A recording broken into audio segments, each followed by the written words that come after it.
मौत का लूडो, जंगल का खतरनाक खेल।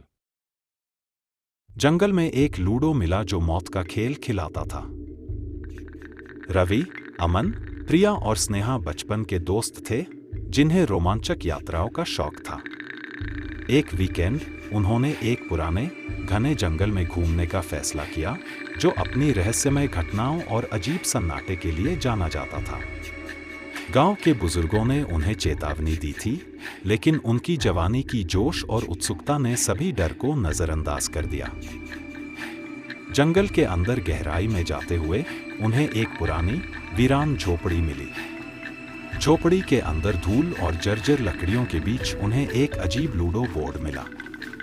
वह बोर्ड सामान्य लूडो जैसा नहीं था। उसकी पासे हड्डियों से बने हुए थे और बोर्ड पर अजीब और अनजानी प्रतीकों की नक्काशी की गई थी। वहां कुछ तो बेहद अजीब और डरावना था, लेकिन उनकी जिज्ञासा जीत गई। बिना ज्यादा सोचे समझे वे चारों बोर्ड के चारों ओर बैठ गए और खेल शुरू कर दिया। जैसे ही पासा फेंका गया, एक तेज हवा का झोंका आया और कमरे में अंधेरा सा छा गया। अचानक बोर्ड पर बनी गोटियां खुद ही हिलने लगी। उनके हर चाल के साथ जंगल के अंदर से अजीब आवाजें आने लगीं, जैसे कोई उनकी हर हरकत पर नजर रख रहा हो। पहली चाल में अमन की गोटी सबसे पहले चलती है। जैसे ही वह गोटी को अपने रंग पर रखता है, उसके हाथ पर कुछ लाल निशान बन जाते हैं, जैसे किसी अदृश्य शक्ति ने उसे खरोंचा हो। बाकी सब हैरान रह गए, लेकिन अब खेल शुरू हो चुका था और उनके पास कोई रास्ता नहीं था। रवि की चाल आते ही अचानक आसमान में बादल घिर गए और बिजली की कड़कने की आवाज सुनाई दी। हर चाल के साथ वे महसूस करने लगे कि खेल सिर्फ एक खेल नहीं है, यह उनकी जिंदगी का फैसला कर रहा था। गोटियों के हर कदम के साथ उनकी जान खतरे में पड़ने लगी।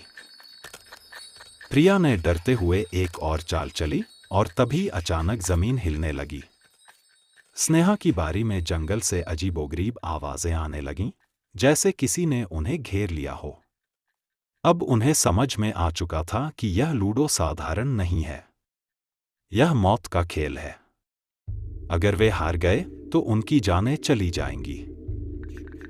अब खेल रुक नहीं सकता था। जिस तरह उन्होंने खेल शुरू किया था, उसे पूरा करना ही एकमात्र रास्ता था। वे डर और घबराहट से भरे हुए थे, लेकिन जानते थे कि उन्हें जीतना होगा, क्योंकि हार का मतलब सिर्फ खेल में हारना नहीं था, बल्कि अपनी जिंदगी खोना था।